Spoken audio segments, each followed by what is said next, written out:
Hey class, it's Professor Rourke. So I wanted to make a couple of videos about some of the problems in 3.6 from our homework. I know 3.6 gets a little tricky because there's a lot going on. Um, this whole chapter has a lot going on, but especially all the rules, it definitely can get kind of overwhelming. And I do recommend if you haven't had a chance to yet, to make flashcards of any of the rules that you're not feeling comfortable with. You will, for the test, be able to take a flashcard, like your own one flashcard, but if you don't have some of these like memorized or at least like pretty comfortable with some of like the quote basic rules, it makes it really, really hard when we come to like combining the rules together. So I highly recommend getting comfortable with some of the quote like basic examples so that when you get to the ones that are maybe more complicated, you feel at least confident about the quote easier parts, right? So I have a couple questions, number 1, and I'm also going to look at number 8 and number 9. They're kind of all over the place, but hopefully it helps in some bit. So I'll add some timestamps if you want to jump to either of those problems. We're going to go ahead and get started with problem number 1. So I think just like the learning curve for this section can feel sort of tough for any of these sections, like especially again when they combine the rules together. Okay, so just looking at number 1, it's really important first just like identify what the function, like operations the function even has before we take the derivative. So like for f of x, for number 1, my f of x is 8x times the natural log of 6x minus 8x. So it, even when I'm like reading out loud, hope you can kind of see, essentially this is a situation with a product rule because it's 8x times natural log of 6x. So we do have product rule because we have two factors being multiplied together. And then also inside of there, because it's one of those factors is essentially two functions together. It's a composition of functions, like a function within a function. It's technically like the composition of functions. We're also going to have to do chain rule. Okay, so again, before we even sort of get started, it's helpful sometimes just to kind of identify what are we looking at. Okay, the last term here, just minus 8x, hopefully it kind of makes sense because again, I know this is something that can kind of get confusing. We don't need to use product rule there or anything like that because it's just a constant, it's a coefficient number times x. So that's sort of one that they kind of teach us in the beginning.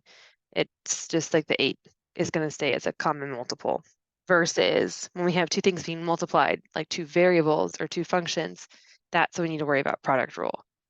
Okay, so I hope that kind of makes sense again. I know it's a lot to kind of keep track of. And also there's a couple of different ways you can sort of manage this depending on what you're feeling. Like sometimes what I see students sort of like to do is they'll say, okay, product rule. I know I'm going to have the first factor times the derivative of the second plus the second factor times the derivative of the first. Okay, again, those are those like rules that can sort of be helpful to memorize. So sometimes while again we're getting started, it's nice to sort of write this out as 8x times, and then I literally write d over dx. That means the derivative of 6x. That's kind of telling me I have to come back later and actually take the derivative of it.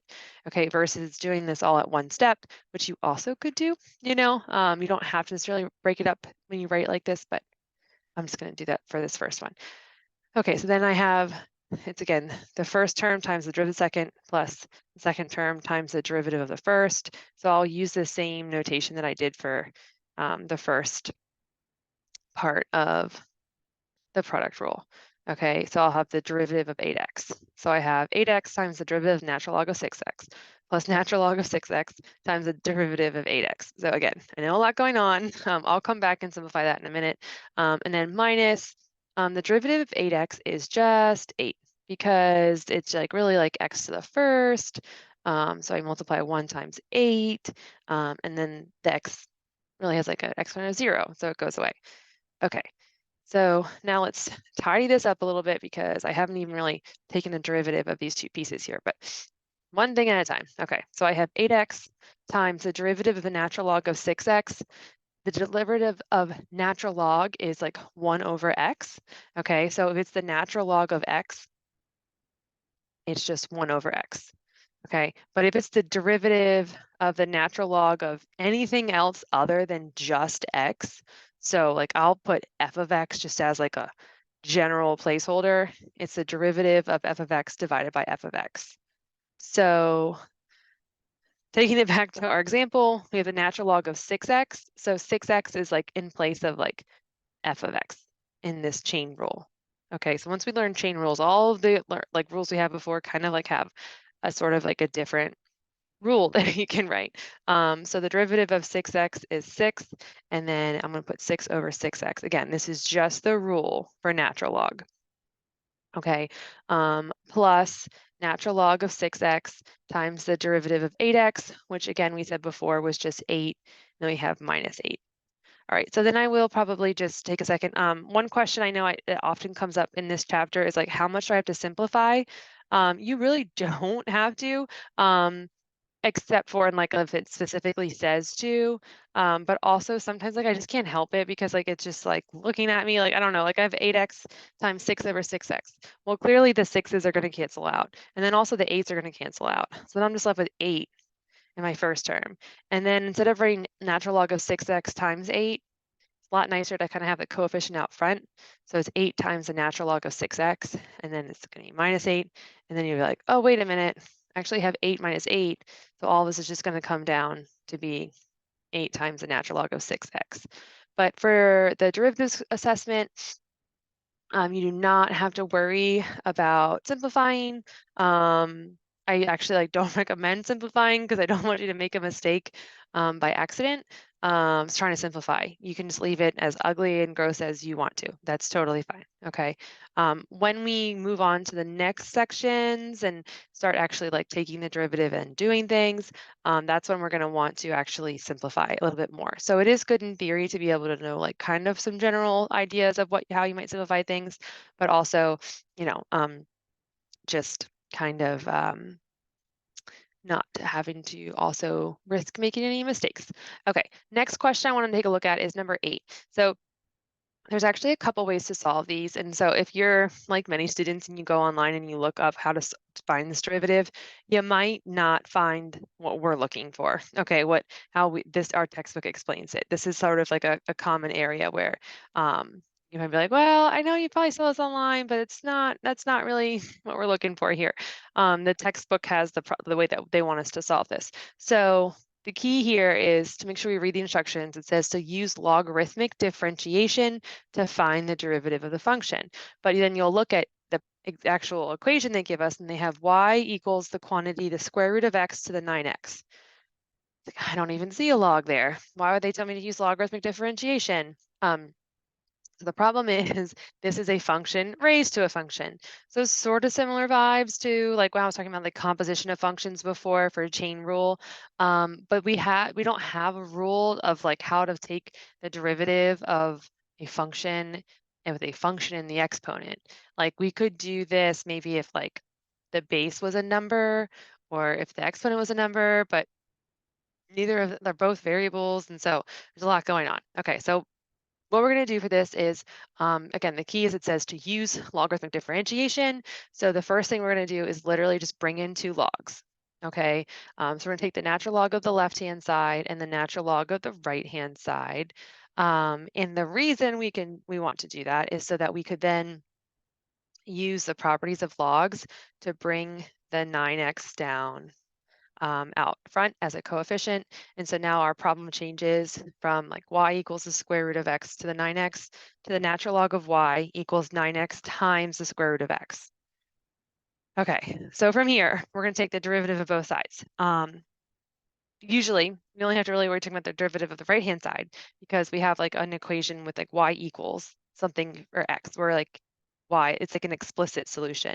This is just a little different because it's not just y equals, it's the natural log of y. So we do have to take the derivative of the left-hand side as well. So the derivative of natural log of y, I'm going to go ahead and say is like 1 over y, right? And then times, this is where like the implicit part comes in. So you would need like dy over dx or y prime whichever one you want to use. I'm going to just say dy dx. But again, you could use y prime if you just sort of like, have enough going on. Okay, then we're going to use product rule, okay, because we have 9x times the natural log of the square root of x. I'm going to go get started. This time I'm just going to kind of do this all at once. And again, just if I know it's a lot kind of going on. So what we'll go ahead and say is to start out with, we'll say 9x times the derivative of the natural log of the square root of x. Okay, so I know I just said I'm going to put this all in here, but I just want to also, I sometimes will do this even still to this day. I'll like take a second to think about like how I would solve something like this. To take the derivative of the natural log of the square root of x is a little bit of a doozy. Actually, I'm going to go ahead and, oops, whoa, it erased a bunch of stuff there. Okay, we'll try that again. Okay, all like this, the L's disappeared. This is very odd. Okay, so we have the natural log again of like essentially x to the 1/2. Okay, so there's a couple of options here. Sometimes it's like too many options, but it's fine. Okay, natural logs, there's always so many options, and sometimes you don't know which one's the best way to go, and or there's just a lot of there's multiple correct ways, so which one's the easiest? Okay, so option one would be just to treat this like normal chain rule. Okay, so what we're going to do is for the derivative natural log, we'll take 1 over x to the 1/2, and then we're going to multiply by the derivative of x to the 1/2. Okay, this is where it gets a little funky, because what is the derivative of x to the 1/2?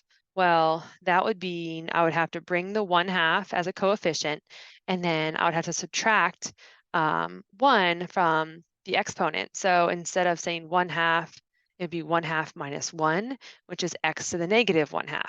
Okay, now this is an example where, again, like if this was just like, that was just the question, you could sort of leave it like that, but that's not, like we're not done yet. And that's where the idea of being able to simplify really kind of becomes a necessity.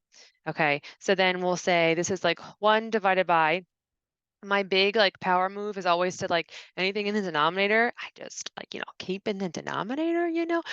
So like for instance, I see a 2, so I'm gonna write that first. And then I have an x to the 1/2. I'm gonna leave that in the denominator. And then instead of writing x to the negative 1/2, I'm also gonna put that in the denominator. So it's all comes down to 1 divided by 2, and then x to the 1/2 times x to the 1/2. That's just x. So this lovely derivative just came down to 1 over 2x. Another option that you could use is, because of all these, again, lovely natural log rules, they just like always come up. And sometimes it's like, I don't know, they're easy to sort of forget about. And then you'll see something and you're like, oh, okay, yeah. The derivative, let's go ahead and copy this down again, of the natural log of x to the 1/2. Because of natural log properties, I actually could just rewrite this as 1/2 times the natural log of x, and it's not a chain rule anymore. It's just like 1/2 times the natural log of x. And then what's the derivative of natural log of x? It's just 1 over x, and we just get 1 over 2x. So like actually probably looks a lot easier to do it that way. But in theory, it's up to you. And I know, again, those log rules aren't always the easiest to remember. Okay, so back to the what we were doing for here. And inside the product rule, we have 9x times, again, the derivative of the natural log of the square root of x, which is actually just 1 over 2x, whichever way you want to approach it. And then we have plus the natural log of the square root of x times the derivative of 9x, which is just 9.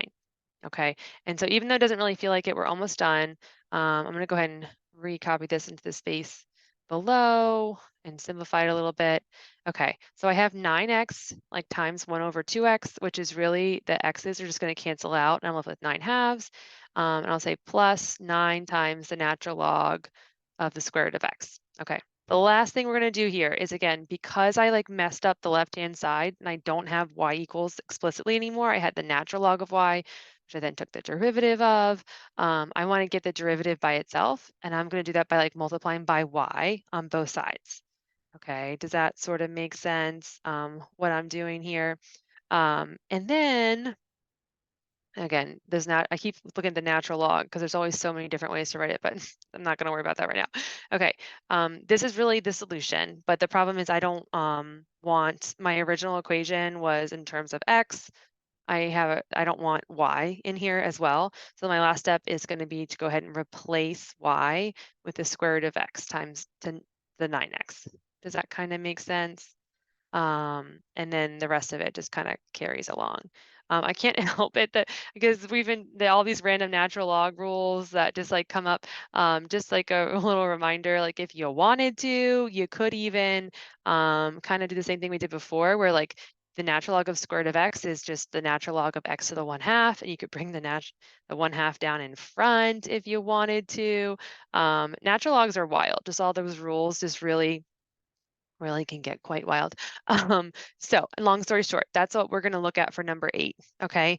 And so the key for these particular problems, again, is when they say to use logarithmic differentiation and you have like a function raised to a function, this is pretty much what we want to do. There are, again, other ways to approach these problems, but because it's in this section and they say like specifically like use logarithmic differentiation, that's what they want us to do. Okay. So this is how we would want to approach this problem. And then for number 9, it's the same idea. Okay, so I'm just going to kind of walk you through like generally, and then you can let me know if you're having any issues along the way, but it's the same idea. Okay, so we're going to start out because you see how like 8 and 9 are very similar, where it's like a function raised to another function. Do you see that there? So we're going to really do the same thing. So first things first, we take the natural log of both sides, and we do that so that we can bring down the coefficient, bring down the exponent as a coefficient, which changes our problem now essentially to like a product rule, right? And then our last step, once we take the derivative of both sides, is always going to be to like isolate the derivative, like multiply by y on both sides, essentially. So like a quick check to sort of see if things are like going well or not is for me to look to see like, okay, do they have the last thing they should be having here is this original equation times whatever we would have from this product rule. Okay, and if they don't have that, then it's like kind of like an easy way to be like, okay, something didn't go right. Let me go back and see kind of like maybe where we sort of went astray. But I know again, it's a lot to keep track of. I know, I definitely feel you. I understand it's just overwhelming all the rules, but I promise you, once you kind of get the rules down and practice them and memorize the ones that you can, things get a bit easier. Okay, so I hope this is helpful. Again, this was from the 3.6 homework, which is all about like a combination of logarithmic differentiation, where there's like literally logs already in the problem, and then something where we introduce logs like we just saw, and then also like some randomly, I know, the inverse trig rules. I'm not gonna lie, these come up here in this section and it feels so random. I know, but these are very important later on in Calc 2. So even though they don't seem to make hardly any sense right now and why they are so crazy looking, they're gonna be very, very important for when you start Calc 2. So hopefully that gives you a little incentive to actually get those down.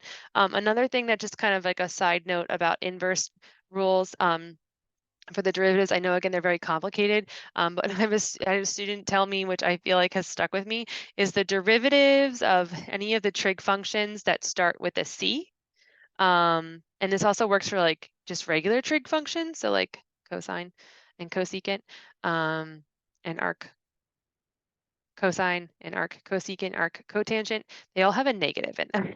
And I know that doesn't seem like very helpful, but I really feel like once you start trying to get them to memorize them and you're getting them all confused, it is sort of helpful to be like, which one has a negative again? Oh yeah, does it start with a C? If it starts with a C, it's going to have a negative in the derivative. If it doesn't, it's not. So I feel like that was just sort of something, a random little tidbit in case that helps at all. Okay, so keep me posted. Let me know how things are going. Also, just one little last reminder about the derivatives assessment. So the idea of the derivatives assessment that everyone's going to have 100% by the end. Everybody. Okay. So you have to get an 8 out of 10 to get 100%. If you don't get an 8 out of 10, technically have a 0. I'm sorry, but it's not going to say a 0 because then you just retake it. You fix like what you've done, you've practiced, you do the practice, and then you try it again. Okay. And then if you don't still get an 8 out of 10, you do it again. So it can be time consuming, but everyone in every Calc 1 class in the department has this quote derivatives assessment, and it has actually been very helpful. It's shown to improve success rates in Calc 1 classes because it sort of just like forces the students to really kind of get comfortable with these kind of ugly derivatives, but it's just very, very important. I have Calc 2 students who are still like, oh gosh, I forgot about derivatives. Sometimes it can be hard, but hopefully everything, all the practice will help. Okay, thank you, class. Talk to you soon.